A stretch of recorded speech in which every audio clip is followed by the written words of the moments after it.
Hey everyone, and welcome to Black Moth Radio. Working from home means every day is bring your kid to work day, and if you don't have the right mindset, tools, and support to help you balance your work and family life, you may end up throwing in the towel. At Black Moth Radio, we strive to make working from home work for you. Working from home is all about designing your ideal lifestyle while you do what you do best. Get ready to take some notes because this particular podcast is all about helping you get your journey started. My name is Robin Bull, and I am a full time professional writer and editor who generally works from the comfort of my home office. Also, the owner of ConfessionsFromTheCouch.com, where we talk about all sorts of things that have to relate to freelancing and working from home. I have 3 kids and a husband, 3 dogs, and Garage Cat who adopted us and is now living in the house. Oh, and there's also a hamster. So, I know exactly what it takes to get a small business up and running from the comfort of your own home, even if you're working with time constraints that have to deal with family or an outside job. I know what that's like. I did it too. So, what we're going to talk about today is some business basics. Starting your own business is exciting. I think that every Sunday night or Monday morning is probably the most common time where people dream about starting their own business because, they dread going back to their job on Monday. So that's why we're going to talk a little bit today about some business basics. Now, I always start this conversation by addressing the idea that people are told how they need to find their passion, and that is what they should do for a living. But the truth is that whatever you're passionate about won't necessarily pay your bills. I have a lot of passions, but a lot of them wouldn't generate enough money to support my family. I love working with dollhouses. I love weaving. But if I wanted to do those as a job, I'd be screwed because, I'd end up having to charge an arm and a leg for pretty much everything that I would do. Especially since, you can get rugs and tapestries and miniatures and doll houses and all this other stuff. You can go to a big box store and get it a hell of a lot cheaper than you would pay for someone else to make it for you. So, it might be okay for some occasional fun money, but those particular passions of mine certainly would not pay my bills. Now, some passions like writing or web design or fashion, jewelry, whatever, can certainly earn you a nice living. So if you're going to follow your passion, make sure that you do some research to determine if turning your passion into a business is actually going to be a viable solution. People told me when I taught college and worked in a law firm that I would not be able to make any money as a writer. And to be honest, it did take me a while to figure it out because at first I thought that I wanted to do like fiction ghostwriting. Because let's face it, when you tell someone that you're a writer, that is pretty much what everyone thinks that you do. And you'll get questions like, well, if you're a writer and you're so great, why haven't I heard from you? Or, why haven't I heard about your book? Well, because it's not the sort of writing I do now. But in the beginning, when you don't have a lot of information, you tend to go with pretty much the same thought process that everyone else does. So that's what I wanted to do. I had several ebook and short story contracts, and the pay was absolutely terrible. A few of them were per word, and 1 or 2 of them paid hourly. The hourly contracts didn't pay super well, but at the time they worked out better than the flat rate stuff, and it helped build up my experience and, of course, my reputation. People who want to hire someone to write the great American novel, they really just don't want to pay something reasonable to get it done. They think it's easy and that you should just be able to enjoy the process of it, and that in itself should be payment enough. But if it were so easy, they'd do it themselves, and if it was just for enjoyment, well, unfortunately, the electric bill does not take enjoyment as a payment method. So, I kind of moved from that into nonfiction ebooks and ultimately over to web content. Those areas pay considerably more, specifically if you can find the right clients. Web content is great because there are so many websites and industries out there that it makes it a lot easier for even new writers to find clients and get paid something reasonable. Now, again, this is about business basics. It's not necessarily about writing skills, but I want to throw something else in here that I didn't even add to my notes from this. This is actually from an older podcast that used to be hosted over off of Podbean, and that is still up on YouTube. But if you want to get paid something reasonable as a writer, you have to make sure that you have basic writing skills. I'm not talking about being the world's best writer, the most creative writer. I am actually just talking about some basic, you know, third grade grammar type stuff. So make sure that you know what you're doing with that. Um, Trying to fix my microphone here. So yeah, I kind of moved over into that area and it just tended to make things a whole lot easier. So you really do have to think about your passion and be honest about whether it's going to be viable as a business. You can also look at other things that are associated with your passion to see if you can build a business from any of those items. There's something else about working with you're passionate about that I need to tell you. You're going to get sick of doing it at least once, and that can really suck the fun and joy out of it. You know, you've turned what you enjoy doing into a job. I still don't work on a lot of my own manuscripts between the time crunch and the fact that I write all day, every day for other people. It starts to lose its luster. So that's something else to consider. You don't want to make it to where all of your hobbies become something that you're trying to do for money. Eventually, you're going to wear yourself out, and you know, life suddenly becomes less exciting because you don't have anything really to look forward to. So there are four things that you need to have if you're going to start a successful business. You need to have some sort of education. You need to have drive. You need to know about your industry, and of course, you need to have some customer service skills. With education, I'm not saying that you need to go out and get a college degree of any kind. Depending on your field, you probably, depends on what you want to work in. You might or might not need one. You might end up needing certifications. For example, if you're in IT, college isn't a necessity to be successful. I am a college graduate, but my degree isn't in writing. It's not in English, journalism, or communications either. So you don't really need a degree or a degree in a certain area to be successful. The internet itself gives you information about pretty much anything you need to know when you need to know it. There are several online educational options that are free or extremely affordable for business, for your industry, for what you want to do in life. Knowing things about what you want to do from home is extremely important. It can make or break your ability to get a client. No one wants to be your guinea pig, especially if you don't know what you're doing. But you alone are responsible for going out and getting the knowledge that you need about starting and running your business, about your chosen field, and even information about your target market. It is totally up to you to take advantage of all of the resources out there. Even MIT offers free classes online. YouTube is a great source for videos related to business. If you have certain business people that you like, they probably have a YouTube channel.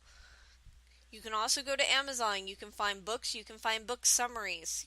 There's information out there. You just have to go and get it. You have to take it in, and you must apply what you've learned. So the second thing you have to start a business is drive. Drive is just as important at the beginning of your business when you're all excited as it is at any other point during the life of your business. And once your business is up and going, you cannot just sit back and relax and just let it go on autopilot. That's a very dangerous myth. Businesses do not run themselves. If you don't run your business, you need to find someone else that can run it, and that's going to cost you money.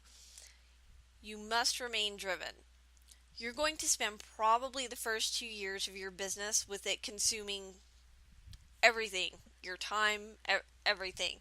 New businesses are like babies. They take a ton of attention and devotion. And the thing is, no one is going to beg you to continue to run your business. If you don't continuously put in the work, it's going to die. It's all about the internal motivation, even when business is hard, even if you don't have enough clients, even when projects suck. There's no one that's going to stand over your shoulder and tell you what you need to do every day. No one does that for me. what needs to be done, where the projects are in my pipeline, how close I'm getting to deadlines, creation of invoices, checking to see if everything has been paid. All of that is on me.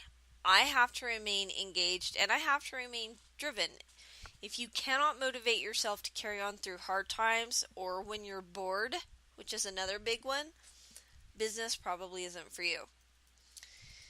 The third thing that you need for business is to know about your industry, and it doesn't matter what industry you're getting into. It doesn't matter if you're just serving a certain industry. You must know about what's happening in it.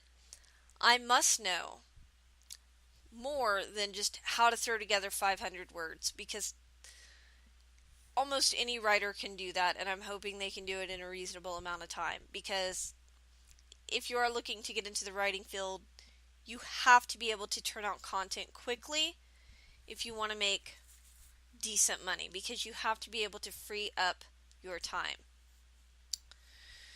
So I have to understand and implement current best SEO practices. I have to know how to choose the right keywords if they're not given to me. I have to write appropriately for the target audience that I know that the client has. I have to understand what it is that their audience needs or wants on whatever subject I'm supposed to be dealing with. One of the best ways you can learn about your industry is to visit websites related to what your client does. Generally, these are referred to as competitor sites, and it really is one of the best ways to learn. You'll get a feel for the basics, you'll be able to note the differences between those sites, and then ask yourself an important question. If you were looking for someone to fill your needs and these were your options, which one of them would you choose and why? Read their fact pages, look at their blog posts, get a feel for what's happening. That will help you better understand their needs and, of course, the needs of their target audience. I could say so much on learning about your industry, but I'm going to keep it short. Part of the industry is the target market. You have to know how to address them. You have to learn where to find them. You have to learn so much about them, because that will help you figure out what you need to say in order to make your clients happy, because ultimately the reason why your clients come to you for content, if you're a writer anyway, it's because they want the content to draw in readers and visitors. And so you need to understand where the people are coming from that generally look for these services so that you can meet the needs of your client. The last business basic that you need, and is probably, well, I was going to say the most important, but, all of them are super important. Customer service skills. They are a must, even if you're a recluse like me who hardly ever leaves the cave. People will pay more for someone who knows what they're doing and knows how to treat a client. Customer care, I don't know if you guys have noticed this, if you've called in lately to pay a bill and you get stuck on hold, or you get a customer service agent that really doesn't seem to give a flying rat's ass, or you go to the grocery store and they're too busy trying to finish a conversation than to answer your question, or you call a service provider because you have a question about your bill and you get told, not my problem, nothing I can do for you. Customer service has become lax. And it's no wonder that clients take their money elsewhere. Think about it. How many times have you threatened to, find a different service provider? How many times have you threatened to never shop somewhere again because you didn't like the way the employees acted? Or you got bad service at a restaurant, so you decided to go somewhere else? It's no wonder that people do that. And there are some companies who do get it right. They engage with their clients through social media to right the wrongs. They seem to care. They try to follow up. They do all of the right things. But there are so many small business owners and freelancers out there who just don't care. They have this attitude of, oh, well, I'm glad the client is leaving because they suck. Well, cool story, bro, but they'll take their bad experience with them, and it could affect you in the long run, depending on who they know and what they want to share about your crappy attitude. If you have differences that you can't settle with a client, you need to learn how to amicably terminate the agreement, because there are going to be times that you have to do that. Not everyone is a good fit, even if it seems like it at first. So with customer service, we're now in an environment where customers have become accustomed to instant gratification. You have a question? Google it. Need to ask someone a question? You've probably got a dozen different ways that you can get a hold of them to do that. So, as a business owner, you have to come up with a plan to engage your clients and help them when they need it, and you have to be able to do that in a way that is friendly and fast. One of the most common complaints I hear from people who work from home is that they can't get clients to stay with them. They'll tell me these stories about deadlines that clients wanted and that they just couldn't meet them, so they basically told the client, that's tough, can't do it. Well, gee, wonder why they won't stay. You have to learn how to say yes and then figure out how to make it happen.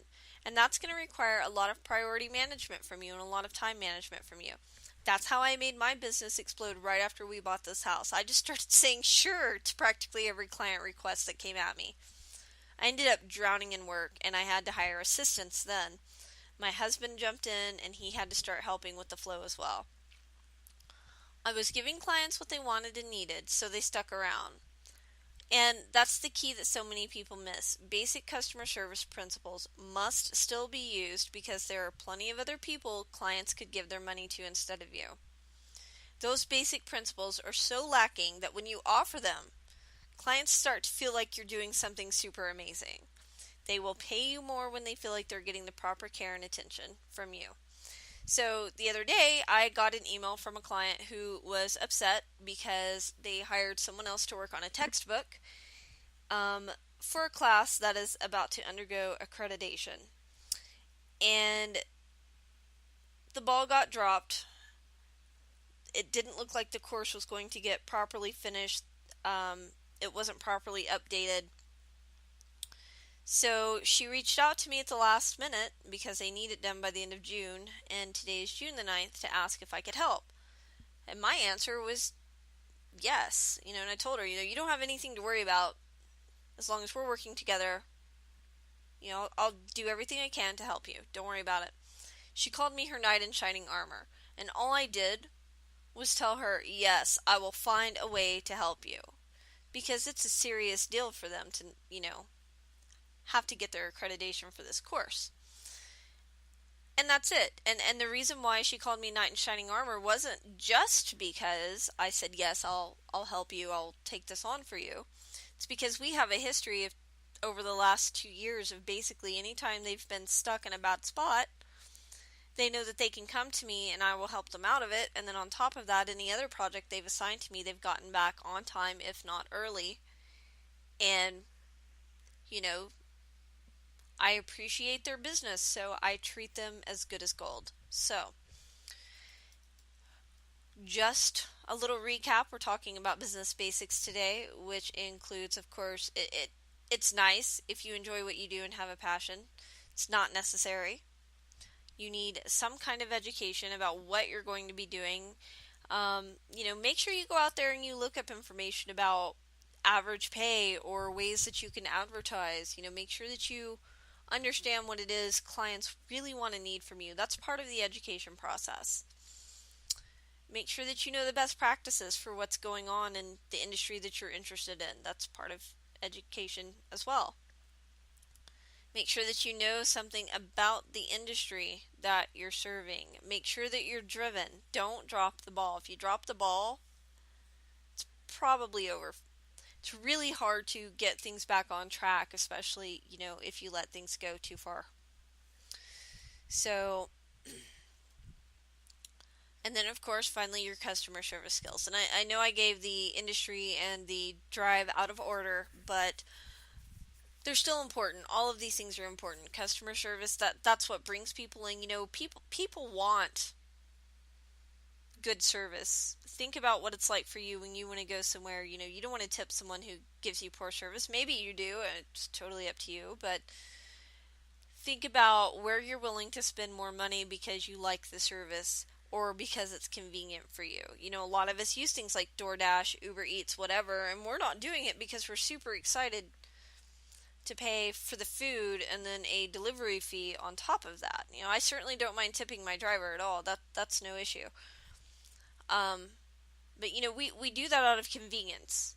So people are willing to pay for convenience and good service. So, those are two things that you definitely have to make sure that you are providing. So, that's really all I have for you today. Anyway, I am using Spreaker now, which is great because I have it set up to where I can actually bring people in through Skype.